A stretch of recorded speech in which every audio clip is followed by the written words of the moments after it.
khuduri ini epistemologi dzauk, epistemologi rasa, epistemologinya irfan. Saya jelaskan sedikit. Jadi ilmu khuduri itu ilmu yang didapat langsung. Kalau bahasa epistemologinya, ilmunya itu sua objek. Ya cirinya sama kayak tadi. Tidak ada perantara antara yang tahu dan objek yang diketahui. Takut yang saya alami itu kan, untuk tahu takut saya harus menengok diriku sendiri, tidak keluar.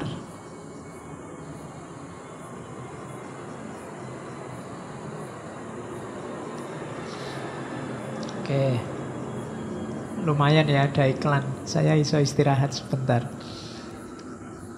Nah, jadi sua objek itu antara subjek yang tahu dan objek yang diketahui itu jadi satu.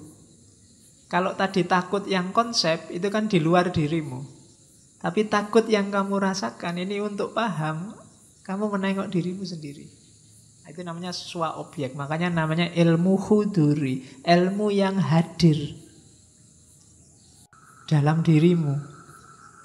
Ini konsepnya Suhrawardi. Nanti ada tandingannya ilmu husuli. Kalau ilmu husuli, ilmu yang harus dikejar, dihasilkan. Kalian baca buku itu husuli. Tapi kalau ngalami langsung itu khuduri. Kayak di Saintia Sakra kemarin, ilmu ini derajat kepastiannya hakul yakin. Jadi tidak berjarak. Levelnya tidak lagi ilmu yakin atau ainul yakin, tapi hakul yakin. Kenapa? Karena kamu ngalami sendiri, jadi ya ngerti. Ngaji ini kalau hanya melihat dari luar, termasuk yang mendengarkan YouTube, itu mungkin levelnya ilmu yakin, ainul yakin. Tapi hadir di sini itu hakul yakin. Oh alah, cuma kayak gini ngaji. Kalau didengarkan rekamannya kayak kayak wow, kayak apa gitu. Ternyata ya gini aja kok. Nah, itu kan sekarang hakul yakin. Kemarin pengetahuanmu berjarak. Kayak hebat-hebat tuh ya ngaji itu. Ternyata ya cuma gini aja loh. Nah itu kan sekarang kamu ngerti. Dan sekarang lebih pasti kenapa hadir langsung pengetahuan itu dalam dirimu. Sama kayak kamu kawin besok misalnya. Sudah lama nunggu kawin. Bayanganmu kawin itu, wah kawin besok mesti sip, mesti. Bayanganmu kan gitu, kayak luar biasa gitu. Ini kan bujangan-bujangan kan gitu. Mungkin besok setelah kamu kawin, walah cuma gini aja. Iya, bayanganmu kayak kayak hati-hati. Iya. Itu kan pengetahuanmu hari ini kan belum kawin. Tentang kawin itu masih khusuli, masih konsep-konsep. Iya, masih bayangan. Kamu membayangkan kan gitu. Kayak itu belum khuduri, masih belum hakul yakin. Mungkin valid, tapi ilmul yakin, masih teori. Kalau besok nanti kawin beneran, baru kamu tahu. Oke, ya mungkin kamu menyesal. Iya. Ayo. Alah Pak, menyesal saya Pak. Kok enggak dulu-dulu, kok cuma satu ya Pak? Oke. Jadi itu ilmu khuduri. Cirinya ilmu khuduri itu, ya itu saya ambil dari bukunya Suhrawardi. Hadir secara eksistensial. Objek sama subjek jadi satu. Dan ilmu khuduri itu pasti benar. Kenapa pasti benar? Karena tidak koresponden. Kalau khusuli koresponden. Khusuli itu bisa meleset. Yang dikonsepkan beda sama kenyataannya. Tapi khuduri kamu rasakan sendiri. Ya kayak tadi misalnya tentang kawin. Saya kecewa Pak kawin. Bayangan saya itu luar biasa, ternyata enggak. Loh, kamu keliru, kawin itu luar biasa. Loh, saya merasakan sendiri loh Pak. Itu enggak bisa dibantah. Kenapa? Kamu ngalami sendiri langsung. Jadi ilmu huduri itu ilmu yang tidak koresponden. Jadi tidak ada kategori benar atau salah. Ya mesti benar, wong kamu yang merasakan. Kalian kan susah bantah, misalnya ada orang mengeluh, saya itu kamar temanku sekamar itu menyebalkan sekali. Itu kan bantahnya susah. Kenapa? Dia sendiri yang ngalami. Kamu kan tidak bisa bantah, jangan-jangan kamu salah merasakannya. Loh, wong saya yang merasakan. Kok jangan-jangan salah? Saya sendiri, jadi susah dibantah ilmu huduri itu. Kenapa? Kategorinya tidak kategori berjarak dengan yang mengetahui, tidak koresponden. Jadi antara pengetahuan dengan antara yang diketahui dengan yang mengetahui itu jadi satu, namanya swa objek. Jadi pasti benar dalam konteks dia, dalam konteks subjektivitasnya. Gitu loh. Oke, jadi itu cirinya. Jadi dualisme benar salah tidak ada. Karena itu penghayatan langsung. Sama kayak misalnya makan rujak yang pedas. Saya makan lomboknya 2 dan sudah kepedesan luar biasa. Kamu kan tidak bisa menyalahkan saya. Pak, lombok cuma 2 aja sudah pedes. Saya 10 tidak pedes, Pak. Loh iya, kamu benar dengan 10-mu, aku benar dengan 2-ku. Sesuai penghayatanku. Orang tidak bisa bantah, Bapak salah loh kalau bilang 2 itu pedes. Loh, wong saya yang merasakan dan pedes kok. Kan kalian tidak bisa bantah. Jadi itu jenis ilmu huduri. Nanti arahnya memang ke pengalaman ketuhanan yang sifatnya personal. Jadi Tuhan itu kan dialami. Kalau sudah dialami, bantahnya susah. Makanya di antara argumen pembuktian Tuhan, salah satu yang agak susah dibantah itu argumen from religious experience. Dari ranah pengalaman keagamaan. Kalau cuma pakai argumen sebab akibat, argumen penyebab pertama, argumen desain alam semesta, itu masih bisa dibantah. Tapi kalau orang sudah ngomong, saya ngalami sendiri betapa maha kuasanya Tuhan, saya yang sudah terancam DO, ya nanti gelarnya PhD, PhD, lulusnya pas hampir DO.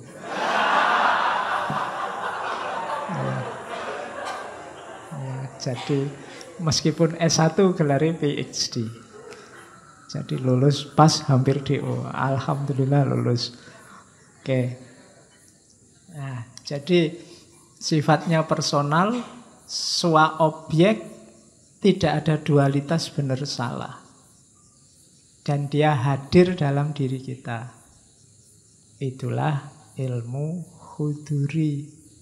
Ilmu menerjemahkannya umum, bukan sains kalau barat, tapi mungkin lebih dekat ke knowledge, pengetahuan. Ya. Oke.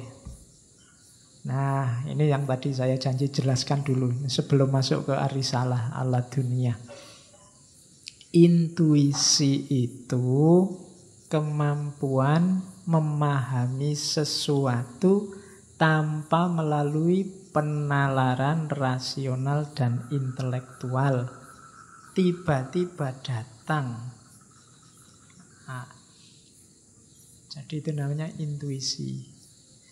Saya sering bilang kayak minggu lalu ketika kita ngomong, saya Husain Nasr, bahwa hari ini kita agak defisit karena perangkat intelek kita direduksi hanya pada panca indera sama akal.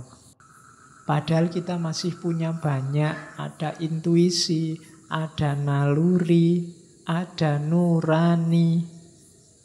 Naluri ini pengetahuan instinktif. Sayang sama orang tua sayang sama anak. Ini kan instinktif, nggak perlu belajar. Yang cowok suka sama cewek, ini kan instinktif, nggak perlu belajar. Kalian tidak perlu kursus untuk biar saya suka sama lawan jenis, Pak. Tidak usah, otomatis itu. Kayak kawin tadi kan kamu tidak perlu kursus Pak. Saya ingin banyak referensi biar bisa Pak. Kan kamu tidak butuh, wong itu insting. Mesti iso, aja khawatir. Bos diarahkan ke, nanti ujungnya mesti ke situ juga, jangan khawatir. Mesti bisa. Kenapa? Insting. Simbahmu dulu tidak pakai kursus macam-macam, ya anaknya banyak. Kenapa? Instinktif. Nah, cuma kita tidak mendayagunakan ini. Tidak memahami teori ini. Karena ada banyak yang bisa dielaborasi dari instingnya manusia. Sebagaimana banyak orang sekarang mempelajari instingnya hewan kan. Sebenarnya manusia juga punya banyak insting yang bisa dikaji. Nurani juga begitu. Kadang-kadang kalau ada masalah, kita harus pinter. Ini pakai akal atau panca indera. Atau jangan-jangan ini pakai nurani. Kalau ada nenek-nenek yang maling kayu, ya secara hukum dia salah. Cuma dia malingnya karena sudah tua, tidak punya keluarga, tetangganya pelit. Terpaksa dia ngambil kayu dijual untuk makan. Nah ini kan yang maju bukan hukum lagi, bukan akal lagi bahwa dia salah, tapi nurani, moralitas. Oh ini juga alat pengetahuan yang tidak tergarap serius di dunia modern. Kenapa hoax, berita palsu, dan yang sejenis itu sekarang merajalela? Karena waktu kita nulis berita palsu, nuraninya mesti tidak dipakai. Tidak sadar yang kita jelek-jelekan, yang kita jatuhkan itu manusia yang punya martabat. Ketika nurani tidak bunyi, ya martabat manusia jatuh. Nah, itu kita juga miskin untuk belajar. Termasuk ini, intuisi. Jadi pengetahuan yang memang di luar rasio. Kalau kalian ngomong, wah tidak masuk akal. Ya memang pengetahuannya di luar akal. Jangan hari ini jangan kaget, jangan bingungan kalau ada statement yang tidak masuk akal. Tidak masuk akal bukan berarti salah. Bukan berarti keliru. Contohnya intuisi ini. Jenisnya banyak. Kalau secara teori psikologi, intuisi itu misalnya ada jenis pertama, immediate apprehension, direct knowing. Contohnya, kalian tiba-tiba pingin baca buku. Ternyata begitu membaca buku itu, oh iya ini informasi yang tak cari-cari dulu. Itu jenis intuisi. Tiba-tiba ingin ngaji. Begitu berangkat ke sini, oh ini temanku lama tidak ketemu sekarang ada di sini. Itu jenis intuitif. Itu kan kebetulan Pak. Lah iya, tidak rasional kan, tidak masuk akal kan. Karena memang di luar ranah rasio, direct knowing. Jadi itu jenis pertama yang sering kita sebut kebetulan. Atau unconscious mind. Itu jenis intuisi. Kayak kalian yang biasa naik motor itu, kan itu tidak pakai kalkulasi. Kadang jalan sempit, masuk aja. Ya, ternyata ya masuk. Itu kan intuisi yang ngisi informasi. Tenang aja, aman. Masuk. Kayak itu contohnya ya mobil, supir itu kadang-kadang kan ya. Kalkulasinya kalkulasi intuitif aja. Unconscious. Kenapa? Pengetahuannya sudah mengendap, jadi otomatis jalan begitu saja. Tidak pakai dipelajari, tidak pakai dikaji, sudah tahu kebenarannya. Alah, kalau kayak gitu kamu mesti gini deh. Itu unconscious. Ada juga jenis, kalau bahasanya itu herd intelligence. Ini juga kayak ceritanya film. Tiba-tiba mau naik pesawat, tidak jadi kok perasaanku tidak enak. Ternyata begitu nggak jadi naik pesawatnya kecelakaan. Itu herd intelligence. Jadi ya kayak kalian misalnya besok kalau mau ndak masuk kuliah bilang aja ke dosennya, kok kemarin ndak masuk, perasaan saya ndak enak Pak. Iya.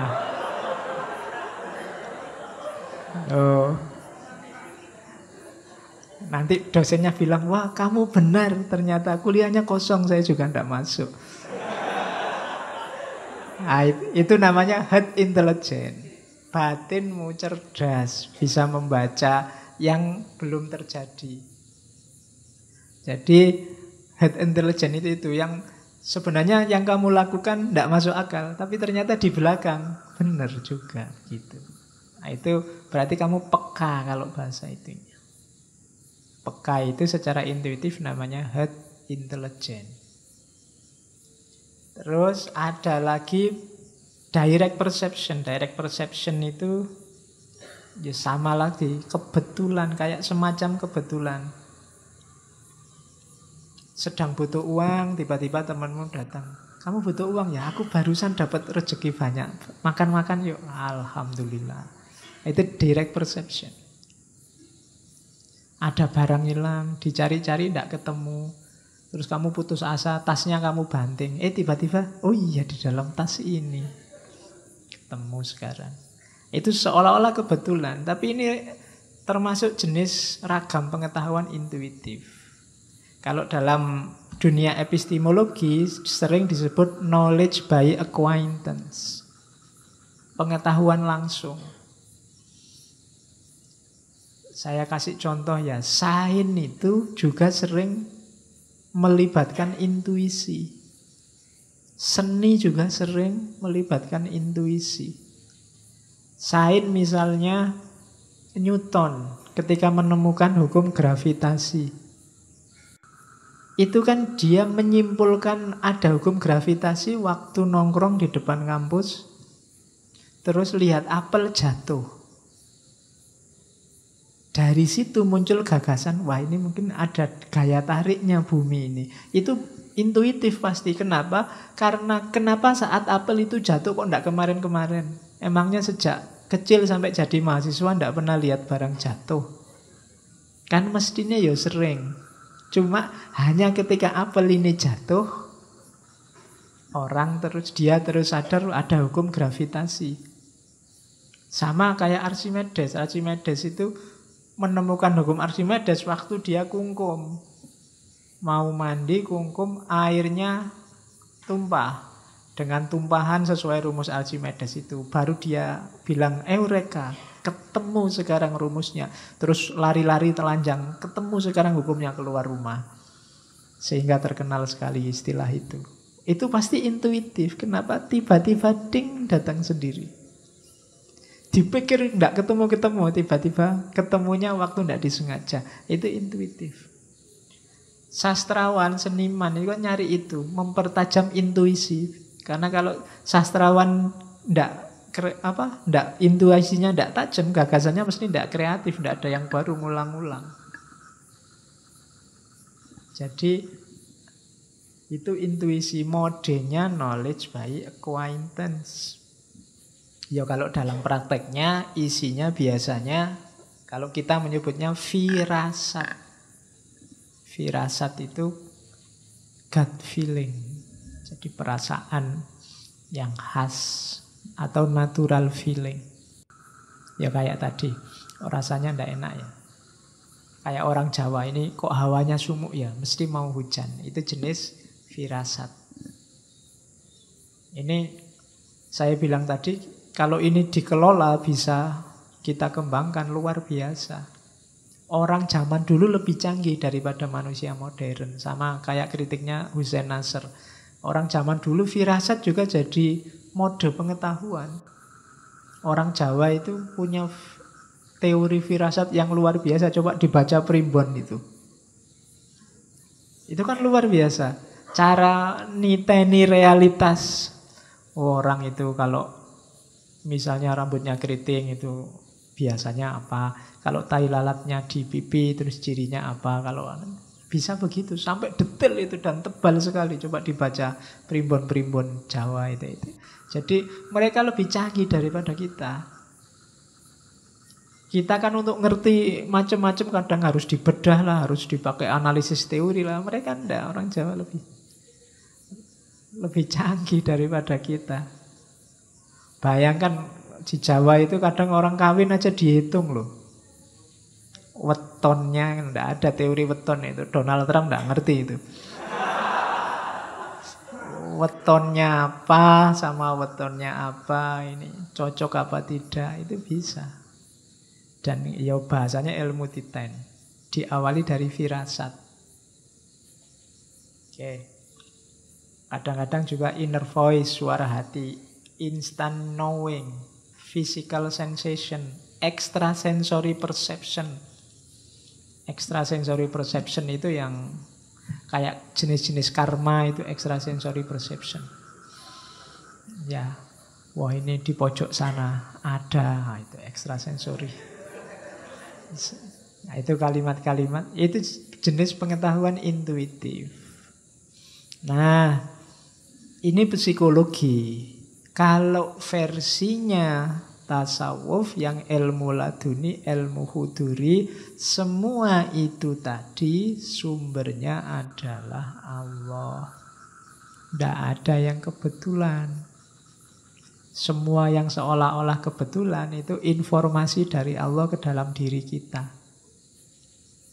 Ketika Newton menemukan gravitasi, Archimedes menemukan hukum Archimedes, itu sama Allah memang dipancari cahaya untuk membongkar rahasia itu. Nah, sementara kalau dalam teori-teori psikologi modern yang behavioristik, yang manusia dianggap semi kayak mesin, itu kan bukan dari Allah, tapi dari timbunan bawah sadar. Nah, kalau dalam tasawuf, yaitu yang dari Allah, itulah namanya laduni. Jadi kayak tadi kamu firasat, saya nggak masuk kuliah, firasat saya nggak enak, kok terus pas, nah, berarti kamu sebenarnya dapat ilmu laduni dari Allah. Mungkin ya Allah ingin menyadarkanmu. Loh ya, di antara intervensinya manusia, intervensinya Allah dalam kehidupan manusia, ya yang semacam itu, kebetulan-kebetulan.